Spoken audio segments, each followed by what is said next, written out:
Assalamualaikum warahmatullahi wabarakatuh. Subhanallah walhamdulillah.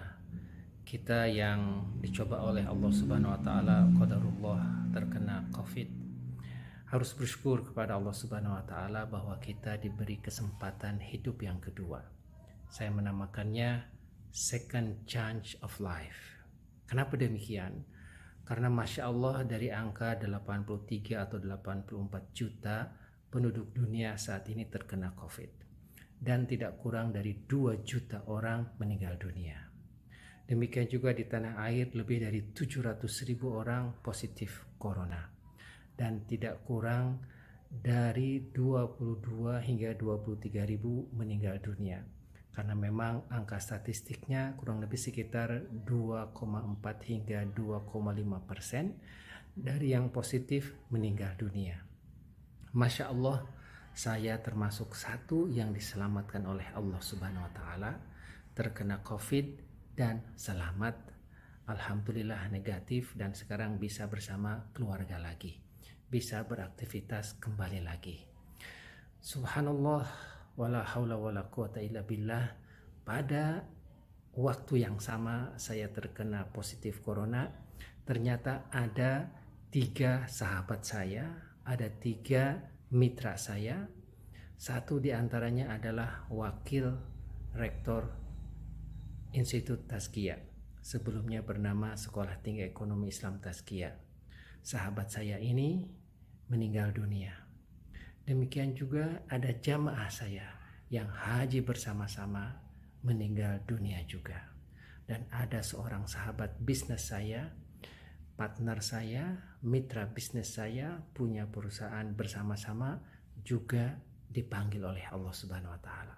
Jadi saya menyaksikan dalam minggu yang sama, dalam bulan yang sama, dalam sakit yang sama, ada 3 sahabat yang positif kemudian dipanggil oleh Allah Subhanahu wa taala. Nah, kita tidak tahu kapan kita akan dicoba oleh Allah Subhanahu wa taala dengan penyakit ini, dan ketika kita dapat penyakit, apakah kita akan selamat atau kita akan lewat.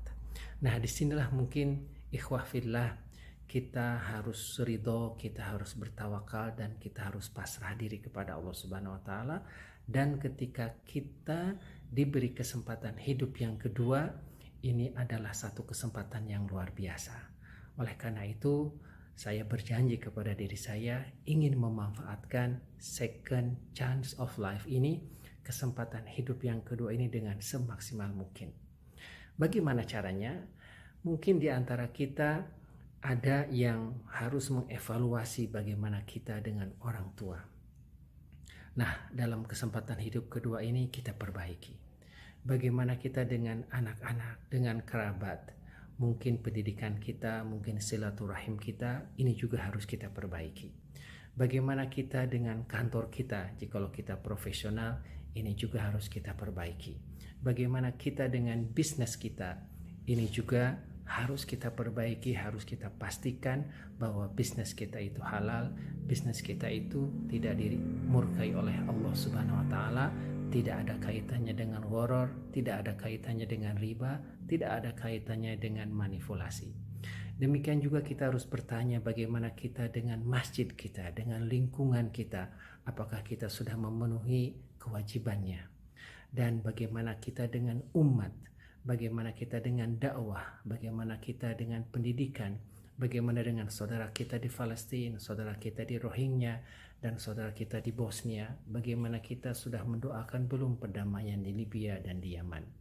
Itulah mungkin jikalau saya gambarkan, bisa evaluasi seperti ini dengan orang tua, dengan anak, dengan kerabat, dengan kantor, dengan bisnis, dengan masjid, dan dengan umat. Dan banyak lagi kewajiban-kewajiban yang harus kita penuhi kepada karib kerabat dan kepada umat yang menanti kita. Mudah-mudahan kita yang dicoba Covid kemudian selamat, kita maksimalkan second chance of life ini. Bapak dan Ibu serta ikhwah yang insya Allah dijaga oleh Allah Subhanahu wa taala dari penyakit ini, tidak harus mengalami Covid dulu baru memikirkan bagaimana kita optimalisasi. Mudah-mudahan sekarang juga kita optimalkan agar key role kita, fungsi utama dan kewajiban kita ke berbagai pihak kita bisa penuhi dengan sebaik mungkin. Semoga bermanfaat. Billahi taufiq wa hidayah. Wassalamualaikum warahmatullahi wabarakatuh.